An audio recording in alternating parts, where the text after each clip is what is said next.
Let's see if we are working.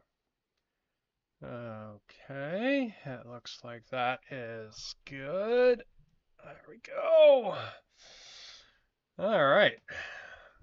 Okay, let's see if we end up dropping off again, because that seems to have been a problem recently. So we'll keep an eye out for that. So, what are we doing today? Well,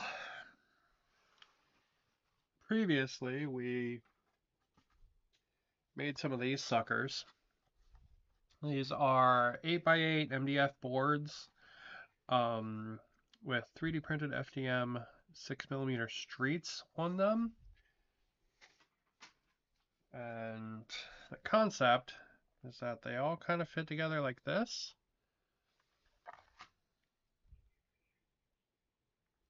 So they all kind of fit together. And then they can also be rotated and still logically still make sense. So I'll end up having 9 of these for a 2x2 uh, customizable, like transformable table. So I kind of need to do the next steps now, which is hello. Uh, so yeah, so the next step is kind of taking what I did here and kind of starting to fill the table out. So I talked previously about some of the buildings 3D printed. He still needs a lot of love for painting. Um, I haven't had a ton of energy, but I've been doing a little bit of hobby, and I'll show that off in a minute at least. So these still need a lot of hobby love. These buildings do. I've got a whole bunch of them too, little different size guys, and the idea is that they kind of fit on the different spots around the road. And when I put in the foam, and then these guys will be able to thunk and click right in there. And I think that will make this a billion times easier to store. So that's my plan to try messing around with today, is trying getting some of the concrete down around the roads and then trying to magnetize some of these buildings. But I did mention that I've been doing some hobby, so finally found some energy to do some hobby. So we've got cool little like construction trash bot with a big old Gatling gun. And I got a little version of that here as well, who kind of looks like he has a giant nail gun. So it's pretty fun. Um,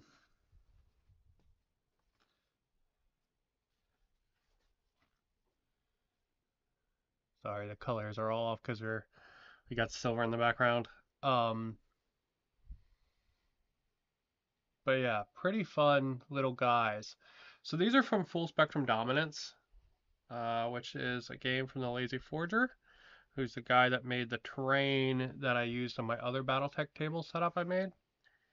And this is a BattleTech Mini, just to kind of give you an idea of height, right? So these are them sort of printed out at just one. I got this other test model here. What I really want is like a monster like this size to fight my battle mechs. Um, so this is a Zenerid. It's their Tyranid version from Station Forge.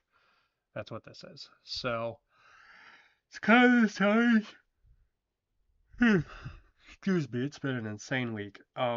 It's kind of the size that I want, right? And these guys they're just a little bit too small for me. So you want to try sizing them up, but I think the problem is that they're just not generally very tall. So I don't know if they're going to super work to fight Battletech.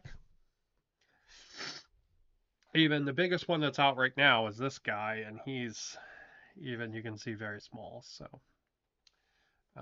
we'll see though. We'll see. I've got some sized up. We'll see how they go. Because I do like the crab monsters. I think they're fun.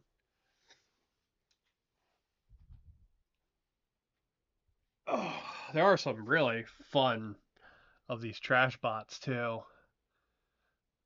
There's one with like a riot shield and a big freaking hammer. Um, I don't have all their markings on these guys yet. I just finished them last night, so or just got all their base coating and washes and stuff on, so they still need all their detail painting. But really fun, really cool. I think they'll be very fun to try using as bad guys for one-page rules. When I use the good guys as like the some battle mechs, I think it'll be pretty dope. Okay, so let me show you here. It's a little tall to go along with the ground. So I think what I'm going to try to do is trying to do the same thing that I did with this to fill those blanks in. But I think I'm going to try out 3mm EVA foam.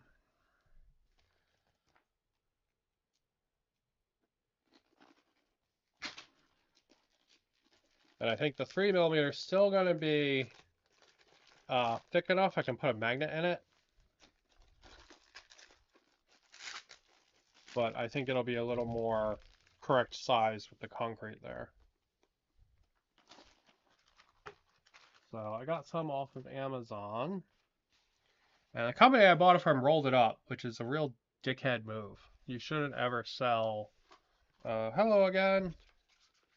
Yeah, this is from the Foamery. Yeah, these guys are dickheads. You shouldn't ever roll up this kind of foam. Like, for real. 0 out of 10 would not recommend this company. So yeah, so this is a 3mm versus the 5mm. So you can see, like, functionally they're pretty similar, but you know, it is slightly under half the size. So all right. So objective 1, get this to fit into the crevice. Okay. Objective 2, figure out how to do this, because I have no idea. Oh, definitely that.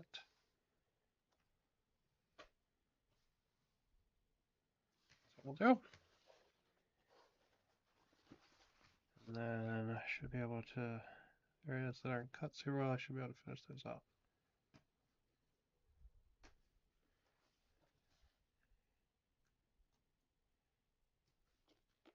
All right, let's see if that worked.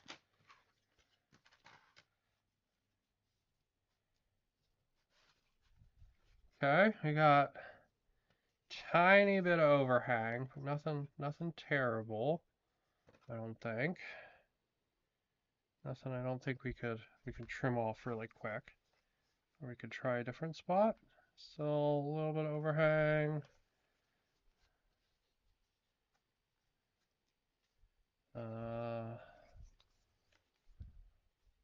Yeah, it's perfect right there. All right. Or yeah, a little short on each side on that corner. It's perfect on this one. So the roads are all going to be slightly off. Let's be honest here. So because of that, I'm going to kind of fit each one of these to each corner on purpose. And kind of cut it to the space versus cutting one generic size to fit everywhere. I don't think that's a good play. So what we're gonna do?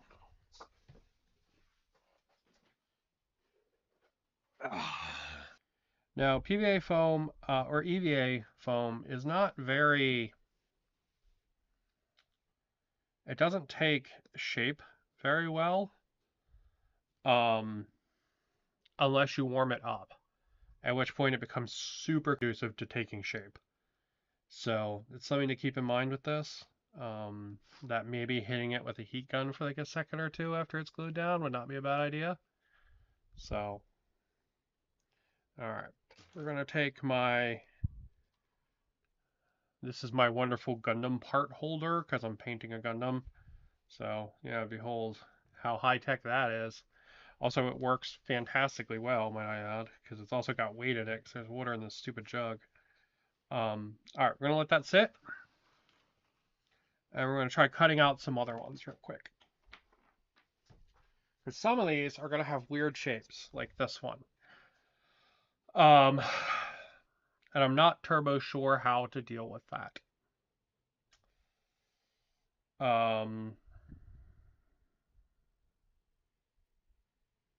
My brain is telling me to pull all of these up and just put the concrete down, but then this will still continue to sit up. So what I don't really want is I don't really want this big edge gap here where you like step down from the concrete into the building. That doesn't make a lot of sense to me. So this guy should be nice and easy. So what we should be able to do is take him.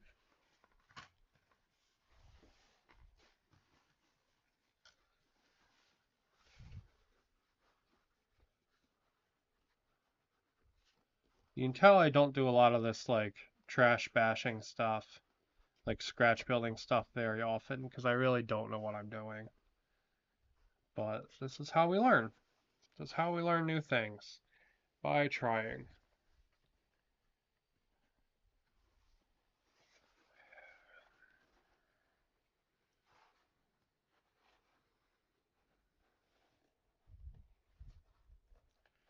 Yeah, see the problem is I want to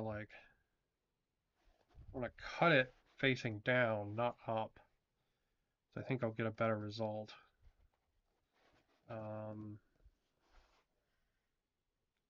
Maybe maybe like have it like this and then have the edge like score maybe? Let's try that.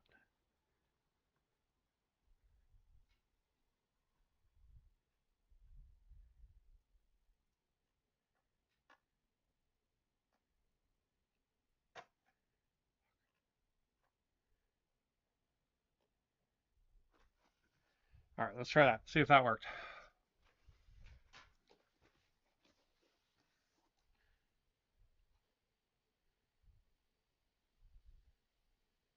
Figure out the order of operations to the point that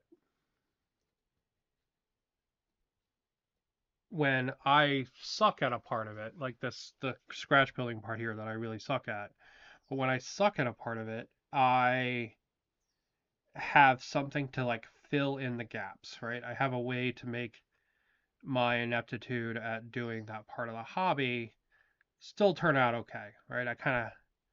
I won't say a backup plan, but I have a step in the chain that kind of lets me get around it. Um, when I paint stuff, you actually see it a lot with the order of operations I use, and the like, um, where I never like fully paint something because then I might mess it up. Instead, kind of everything on the model slowly advances forward because it's easier to fix errors that way, right? But with this, I'm really not super sure, how to do it. So I can't really have that kind of order of operation here because of that.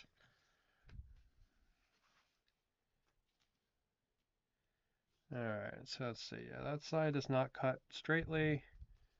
So, all right, but see, yeah, see, there's a gap on every edge of this. Um, is there a gap on the other side if I do it on the other side?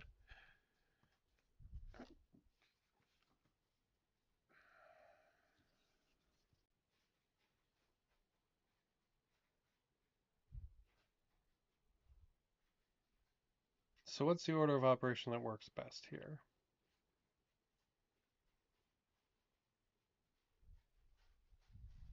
I'm wondering if the best way to do this is to get as close as possible to the cut as I can, glue it down, and then trim off the excess. I'm wondering if that's the play here, right? So maybe not worry about the fact that there's like excess here in this corner, but instead get that after it is glued down.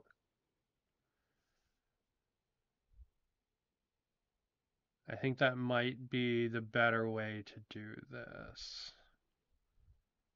But I mean, it's gonna look awesome though, right? Look, we can put little buildings there, like that, and we'll magnetize them down, right? Like, that's gonna be super great. Like, man, that's gonna be awesome. Be able to have our little stompy robots, bum, bum, bum, bum, bum, bum, bum, right? We'll be able to fit between some of the buildings, but not all of them. I'll be able to get on top of them. These buildings from Chorus Games Terrain are really just fantastic. But yeah, see that'll be so dope. I'm gonna have giant robot wars and a cool interchanging table.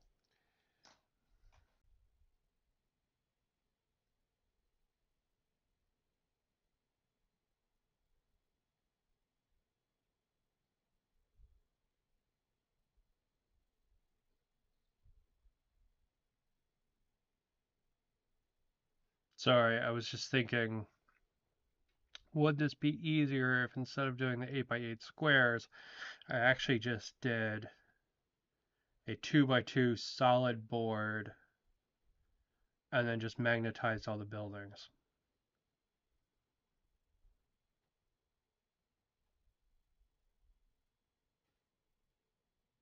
No, we'll stay with squares. Squares I think are more work, but I think the end result will be neater.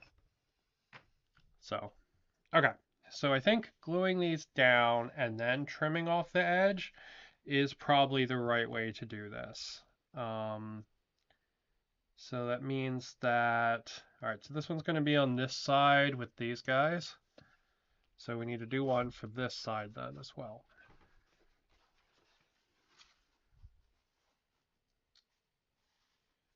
I think if I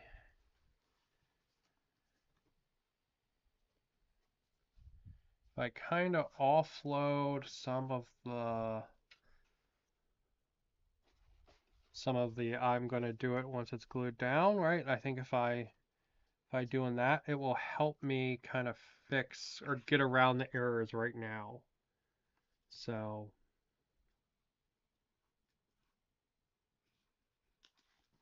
I think that's probably the best.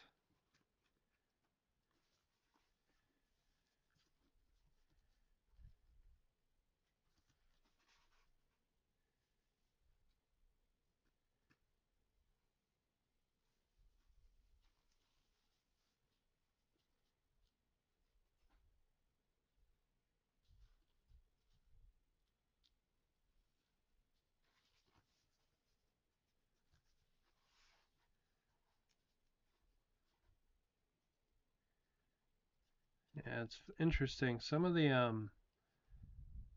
like YouTubers and stuff are all like professional carpenters and stuff like that. So cutting and getting straight lines and stuff is something that they're just really good at. They've done it their whole life.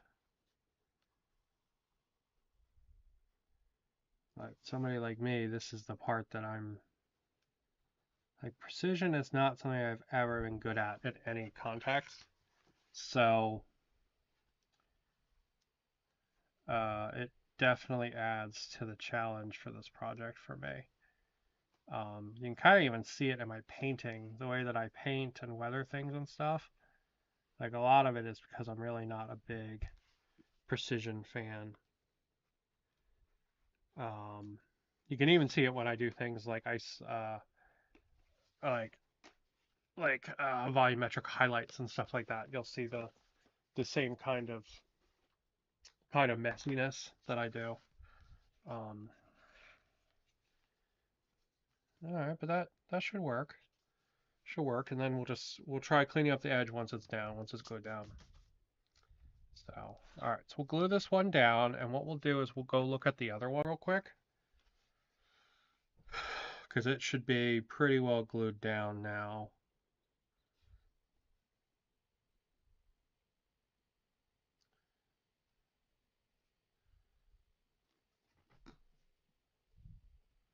It's been a little bit, you know. We'll go look at that one, and we'll assess how we think the best way to do the next steps is. And this is going to get held down, not by a Lego dragon, but he's going to get moved. He's going to get held down by that. And this one, same deal.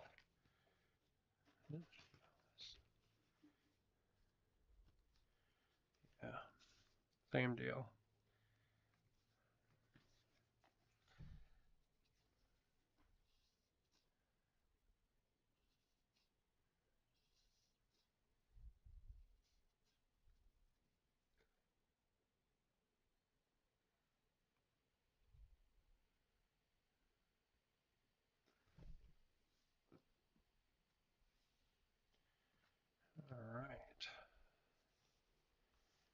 Yeah, so one of the YouTube channels I watch, it's a pair of like Australian guys called the Hobby Homies. They do an entire month of full spectrum dominance. So these are really neat dice that my husband got me.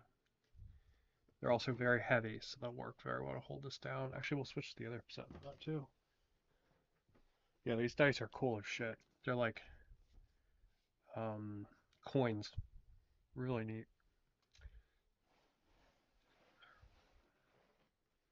But yeah, so they're doing like a whole month of full spectrum dominance. And it kind of got me.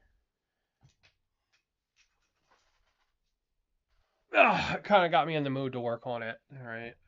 Plus, the full spectrum dominance right now is having a uh, what is it called? A frontier.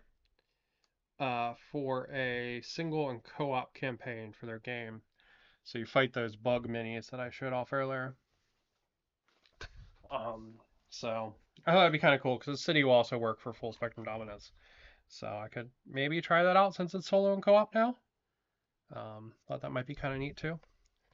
All right, so this one's really close to the edge. I don't know if I'm actually gonna have to cut this one. All right, but we do have a little bit of a gap there, right? And this might look weird when it gets put together, but it might also just be a like this is a game piece, you have to deal with that kind of thing. Now, I would want to magnetize this. So that means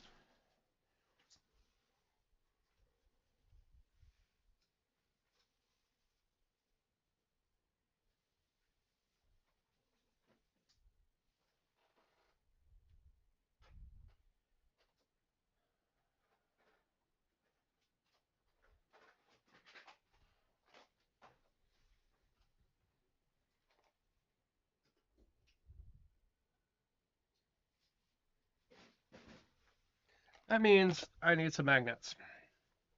Now, these buildings are pretty freaking big. If I put a really small magnet in there, I don't know if it's going to hold it. So what I'm thinking about doing is one of these 5 mils. So this is a 5x2 mil. I'm thinking that might work pretty good. But if we're going to do that, I need to go get the electric drill. As I don't want to drill a 5mm hole by hand. So give me 1 second. I'll be right back with the drill.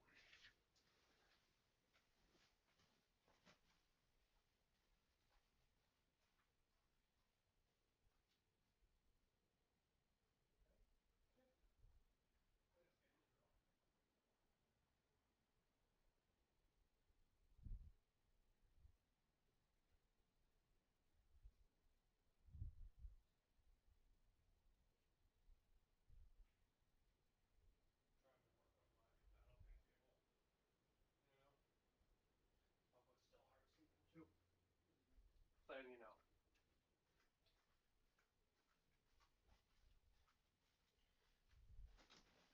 All right. Battletech table making progress. Drill time. Okay.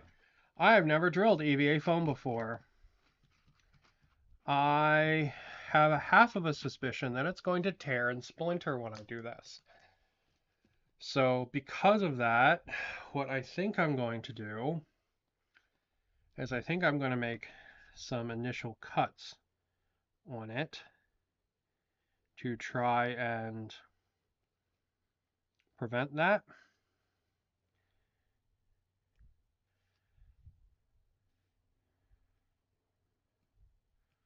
I think that'll help it from tearing.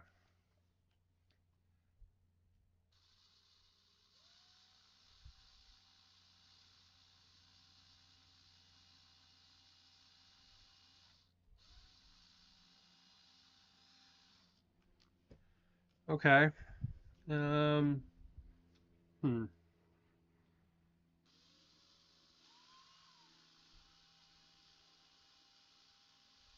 I'm just kind of like letting it rest on the wood. Not really putting any pressure, just kind of letting it chew the foam up.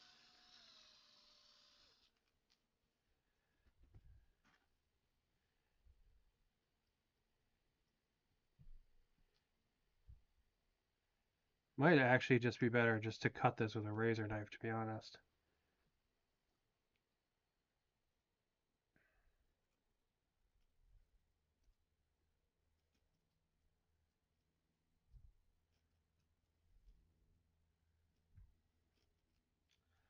You know what would be really good? A hole punch. I don't have a 5mm hole punch though. It would work really good for this though.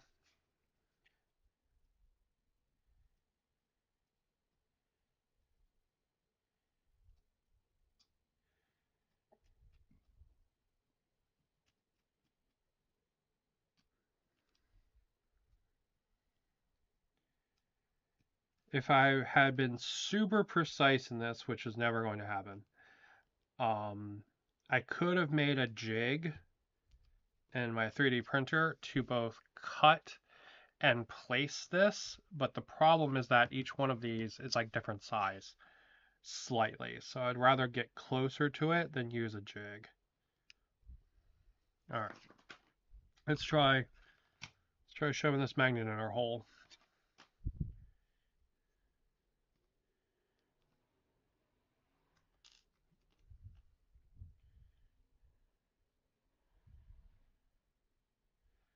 The real question is, does super glue eat this foam? The truth is, I don't know. Super glue does eat some foam. Hello, I don't know if it eats EVA foam. Because I would like to super glue this magnet in here. Because that fits pretty good, right, like that. Give me 2 seconds. Let's do some research instead of just trying it ourselves, because the fumes when super glue eats foam is really nasty. Because it's basically like melting foam, which is super bad. And yeah, let's see. Uh, does super glue eat EVA foam? Super glue and EVA super glue is completely different than rubber cement. It'll probably melt the foam. Yes, standard super glue, cyanoacrylate, typically melts, eats away at, or damages EVA foam. Okay, good to know. All right, so we won't be using super glue. Good to know. Good to know. Because that is a nasty fucking smell. If you've never smelt it before, oof. It is a big, big oof. Um, there's also something like what super glue can it can like be produce like a gaseous form of like arsenic or something because it's a exothermic reaction. So something about like when it gets hot, it does that. It's really weird. Yeah, I never have either. I didn't even think about it, but yeah, apparently it will. So PVA is our friend then. All right, so we're just gonna glue that down right there. Okay, let's see. So this building is going to be our source of truth. So this guy is going to be our main magnet boy.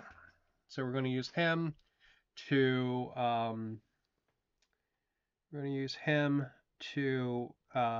judge all of our other magnets. Right? Sometimes you'll see people make a magnet stick. What they'll do is they'll take a little piece of runner and glue a magnet to one end, a magnet to the other, so they know which side is which. But we're just going to use this building, so we got to put a magnet in him anyway. So you can see the mesh in there is really dense from the 3D printer. But yep, so we just carve a little butthole and then we drill out the butthole.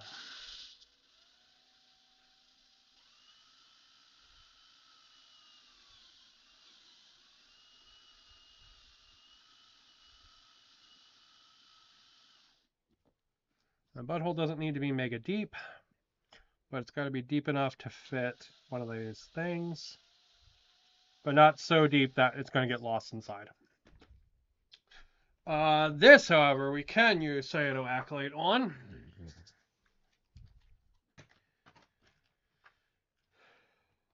So let's see.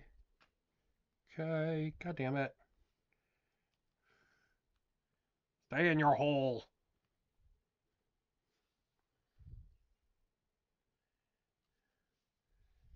All right.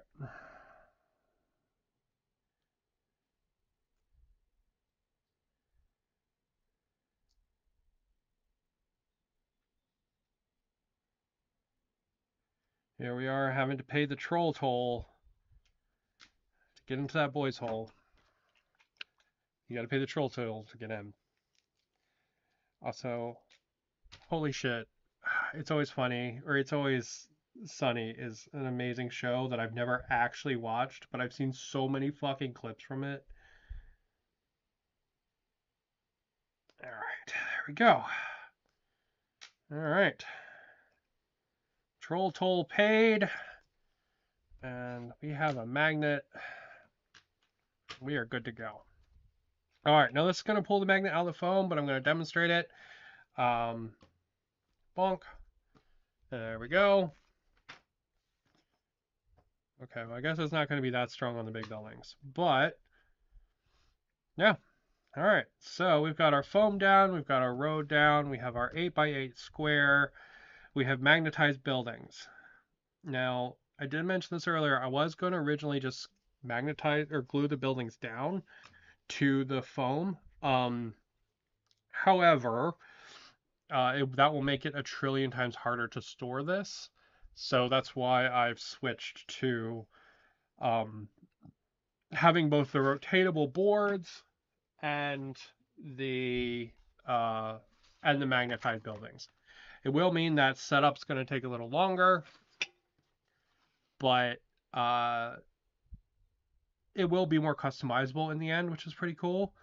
And it is going to mean that it's going to be a million times easier to store because this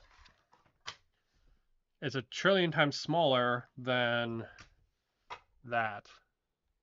So I've never looked at it. And you should check it out. It's an awesome show. Which show? I don't have a comment mentioning a show, but if you let me know, maybe I'll check it out. Mr. Unicorn Company, which is an awesome name.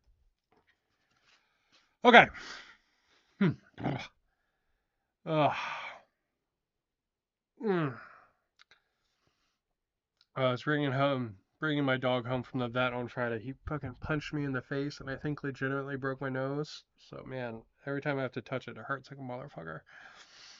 But anyway, all right, cool. So we've got this piece down. We've got a building that's magnetized. Let's see. We can cut more of the squares for these and glue them down, but I don't think that will be as interesting. I think what we should probably do, I want to test out a couple different materials really quick and see which one works the best. So let me get those.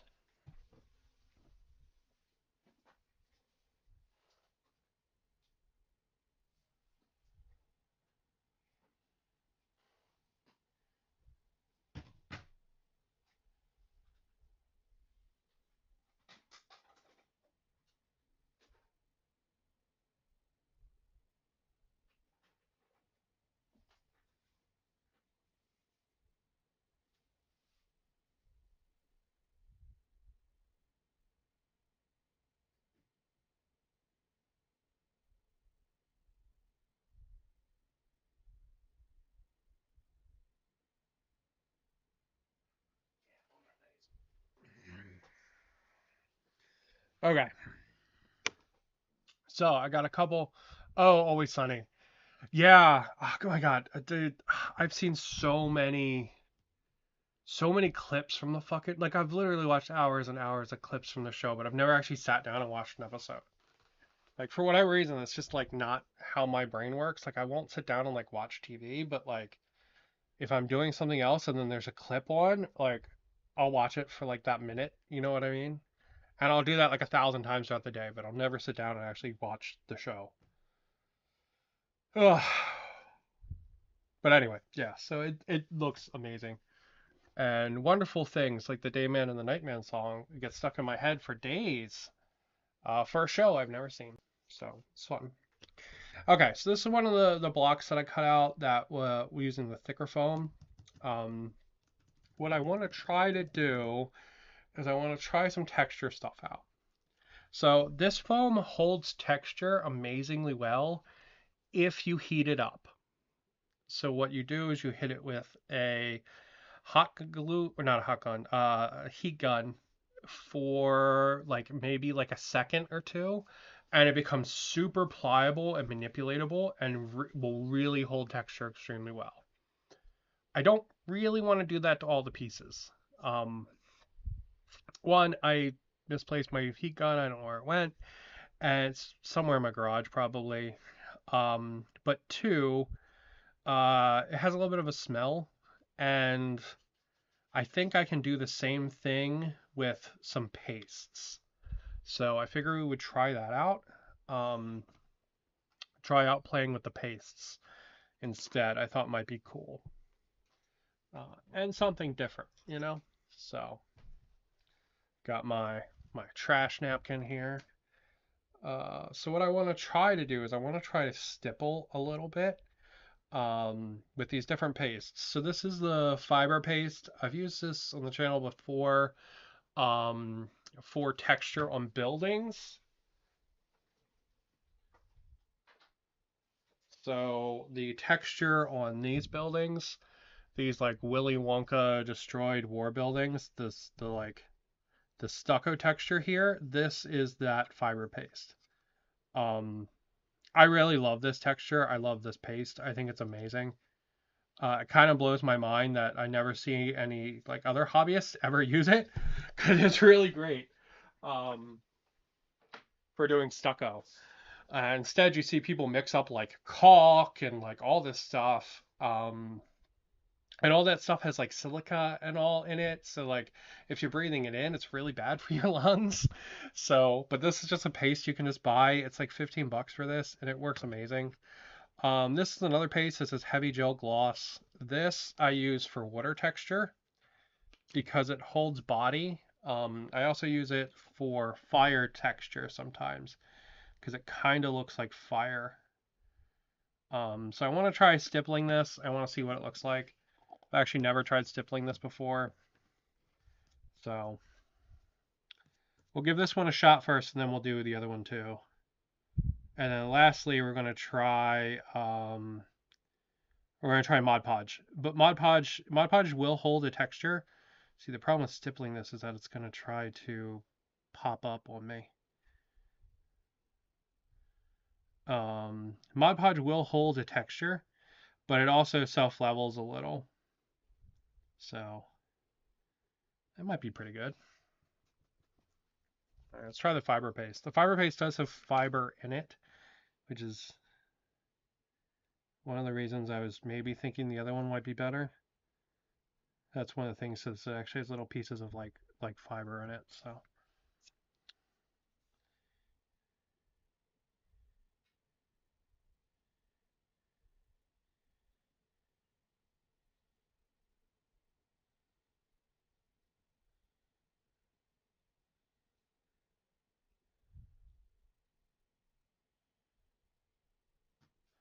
all right, and then we'll try the Mod Podge. Actually, I want to try some more of that.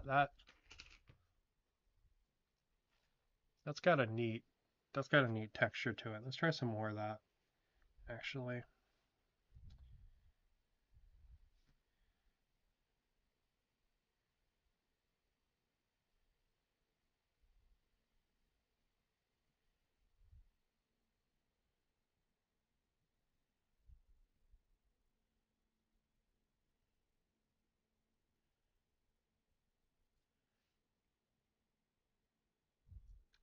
Yeah, I like that. I like that texture a lot.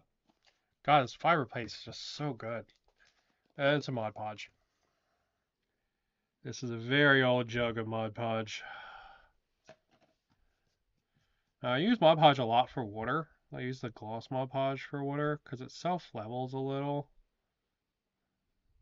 But it will hold some shape because Mod Podge is a mix of medium, like what I was just using, and PVA glue.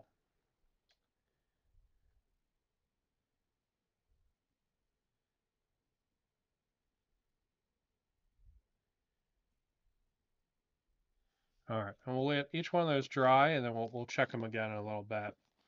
And after they're dry, I think we'll try actually maybe hitting them with a paint, seeing which one we like the best. So they'll take a couple minutes to dry. And while they do that, let's drill some more building buttholes. So, yeah, the this table is kind of my big project for the year, and I know January is kind of like already creeping over, which is insane to me. But it's been a crazy month. Uh, but yeah, this is kind of my big project for the beginning of the year is working on this table. I like to pick a project every year. It's usually starting a new game, to be honest. And I like to, do terrain for it and minis and stuff for it.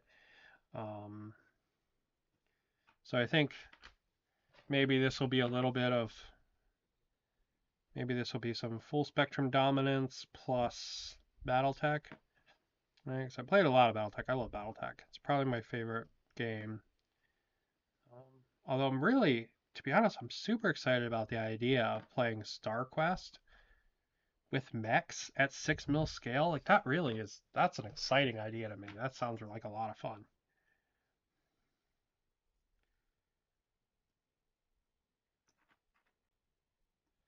I have to make a rule, like a rule set, but Army Forge is really good for that. And once you get the hang of Army Forge, it's actually really easy to use. It just takes a little bit to get the hang of it. Army Forge is the Army Forge is the one-page rules like army builder app where you can make your own rules for your own models. It's super dope. Really easy to use. As a person who's made a bunch of apps, like like actual apps that you can get on like the App Store, I have to say that Army Forge is legitimately like from what I can tell from the outside, it is amazingly programmed. The interface is fantastic. Like it blows away every other army builder app out there.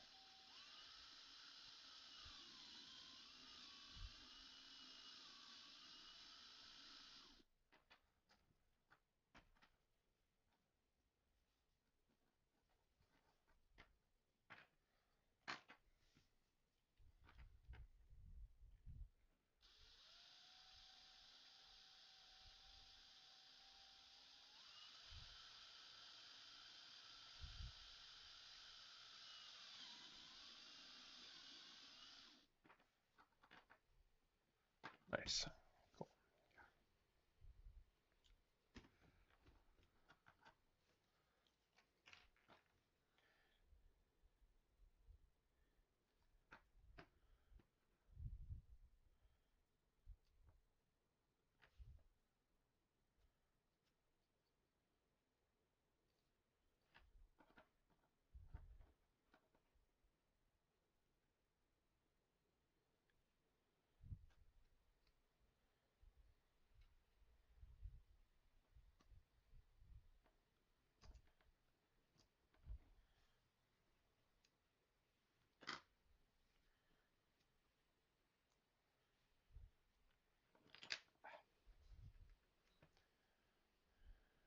Not a hobby session if super glue doesn't get stuck to your fingers, right?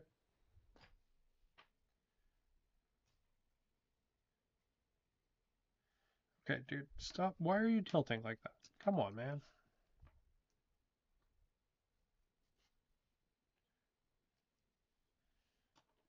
Why, dog?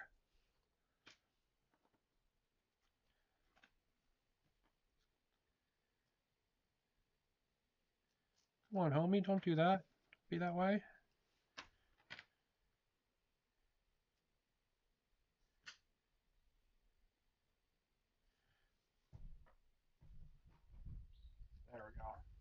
There we go. All right.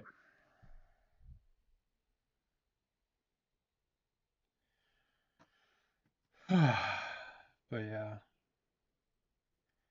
I um I also have a lot of BattleTech stuff right now, so I kind of want to like use what I got, you know. Not super in the mood to buy like a whole like new war games worth of stuff. You know what I mean? Uh, so I've got a lot of stuff.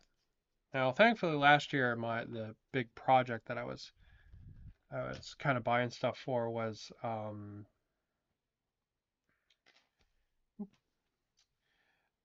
lot of the crap they got all moved around.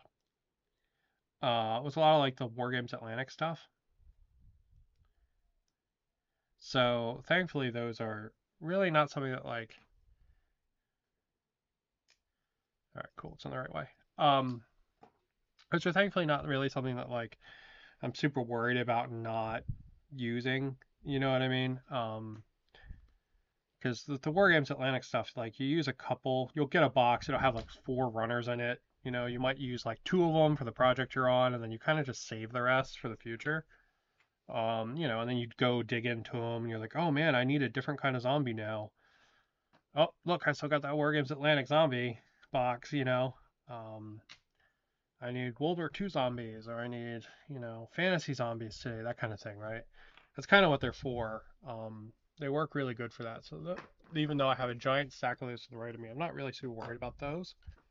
Um, but I've just got a lot of other stuff that I haven't used, specifically battletech. So I kind of want to. Part of the reasons I'm kind of doing this table, I kind of want to use up some of the stuff I've got. I'm going through a lot of my GW stuff. I still have a whole shit ton of Space Marines, but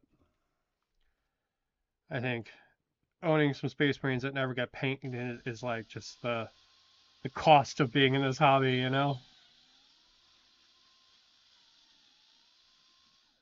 There we go. But yeah, continue to really like move away from GW stuff.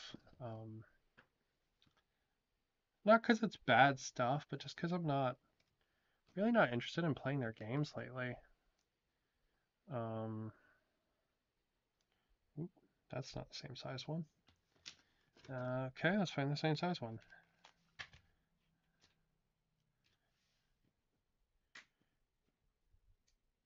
There we go.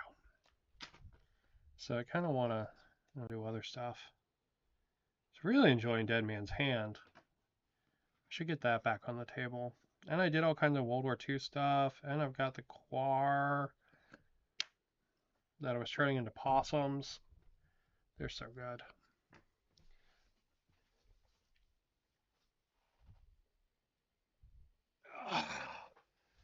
Rainbow Possum Quar. So much fun. Everybody loves Rainbow Possum Quar. Beauty of Battletech is you don't need a lot. Mind you, I say that, yet I've been playing it for over 30 years at the point I have piles of freaking mechs. Yeah, I've barely touched the Mercenaries Kickstarter stuff. Um, I did paint up the entire Aces box though, like right away. That was really fun. I had a good time painting that. Um, but yeah, I barely touched the Kickstarter, so like it's sitting to my right, kind of gloating at me. And it's like, I need to finish that, you know? I I saw a thing recently talking about mental fatigue and the idea of having too many like open loops. And I think there might be some truth to that. So I do have some big buildings. I'm not sure how I'm going to magnetize these. So to put that in context, yeah. So I printed out a couple big ones because I kind of wanted big, like a couple big showstopper buildings. Here's another one. This guy can probably put one magnet in and he'll be fine, but um, just kind of a couple interesting extra shapes, you know what I mean? Or some of these big ones like this. where they're not going to fit in the regular places. But like this one would, right? Or like this little guy here. Um, Even this would work pretty well. Now, if we go and we look at some of the other tiles real quick. Oh, right. We can see this guy, right, where it's like the tunnel, the road going into like a tunnel. Um, this guy he'll host regular buildings like here on the side, but he can also do things like host the big ones, right? So it might be a situation where like I put two big magnets like bonk bonk, and that will be able to host both a building like this and like a building like that and a building like that. I think that might work pretty well for those. Same kind of thing for like this one, right? Like I think this one would get, probably a couple magnets, but it would get like one here in like the corner and then maybe like one. I think might work pretty well. I don't think this one could host this. Yeah, it can't. That's too much for it. It's too big. However, it could take something like this, like that. So, um, yeah, so there's a bunch of possibilities there. I have to kind of figure out how I want to do the bigger ones. Really not make a shore, because even if we go into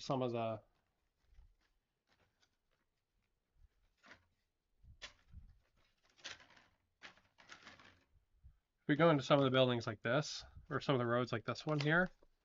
Ooh, as I just broke that. Shit. Okay, we'll have to reglue that. This one, right? It can't fit this guy, but it can fit this guy. Right, like that guy fits there on the very end, so it's pretty cool. Most everything out of that Kickstarter is God. The objective box is kind of a letdown for the price point. Yeah, I agree with that. I wish I would have got some of the like just the soldiers, because I have a really hard time 3D printing the soldiers. Just because they're so small, I feel like I'm just gonna break them. Um,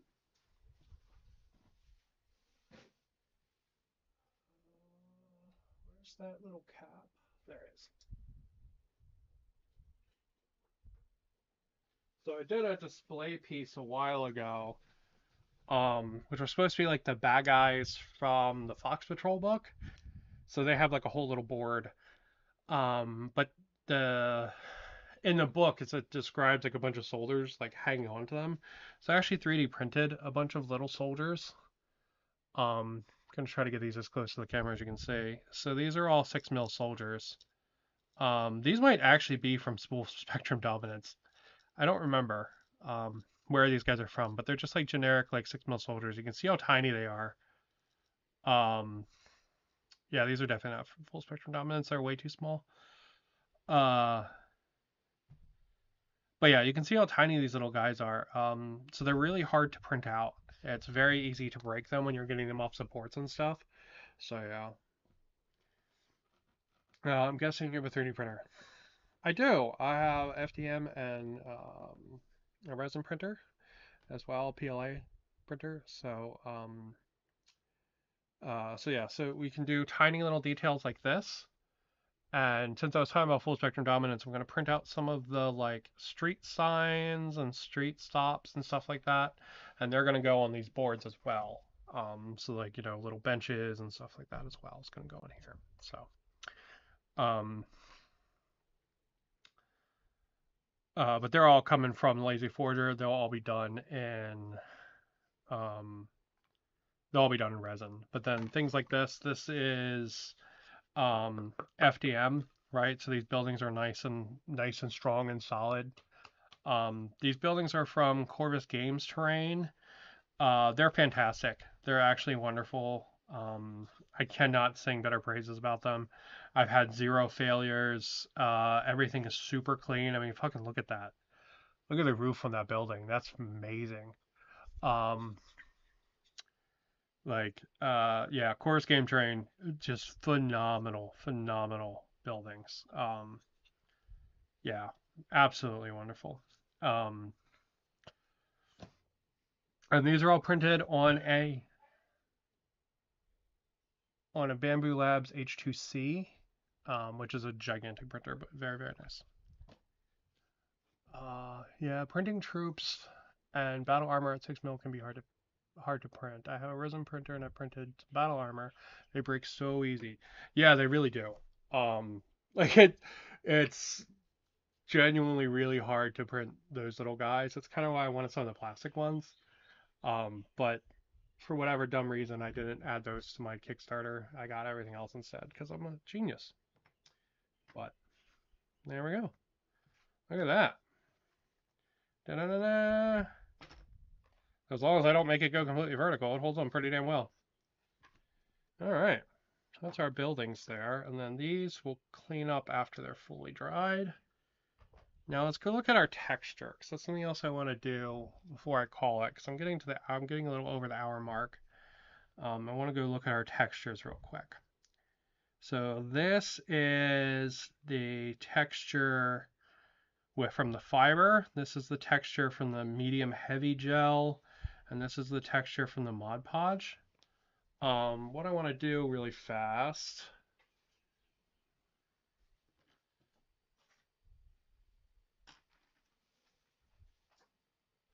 I want to see how they dry brush really quick.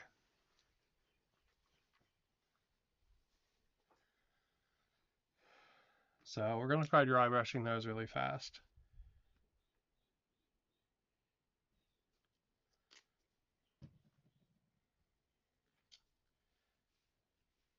So this is just a shitty makeup brush. It was like $2 at Walmart.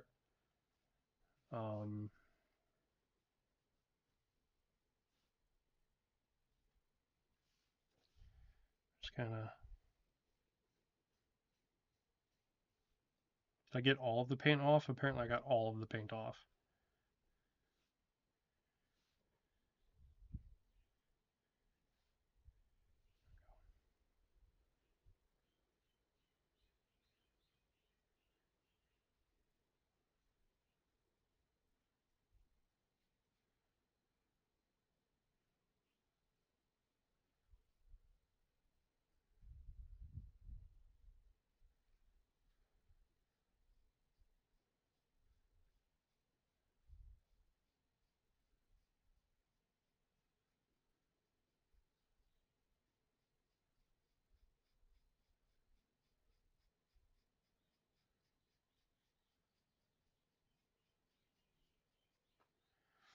All right.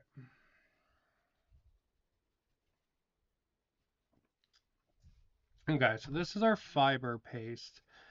Probably had a little bit too much paint on my brush when I was dry brushing this, but you can see that the texture for this, let's zoom you guys in a little more. You can see the texture for this is really tight. It does kind of have like a spackly look to it, and some areas are thicker than others. I kind of like that because if I did a dark or like a tan base coat and then dry brush gray over top of it, I think you would get a really neat, very realistic looking concrete with that, I think. This is the heavy gloss. That's also not bad. Um, it's a little patchier in spots, less like overall, but I think again, if it had a base coat and then you dry brush gray over top of it, would be pretty dope. I'd be a little afraid it would look a little, because it is kind of a little patchier, I would be a little afraid it would look a little more like maybe like sand or dirt. Um, and then this one is the Mod Podge. And this one's actually probably the patchiest of them all. Um, which I'm kind of surprised at. I thought this would actually be the smoothest of them all, but this is the fiber paste is the smoothest one. The fiber paste does have the biggest chunks in it too. You can really feel it when you touch it. You can probably even hear it.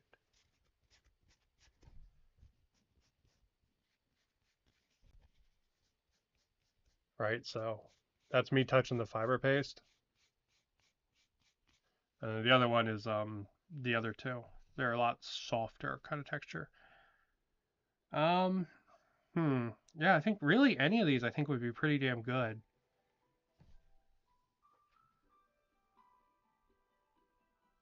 Give me 1 second. Hello.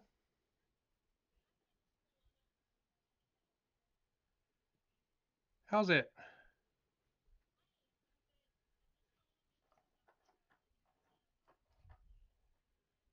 Gotcha. Okay. Um, Give me just 1 minute, okay? Thank you. All right, and that is the vet calling about my dog, so I'm gonna have to call it there. Thank you guys for watching.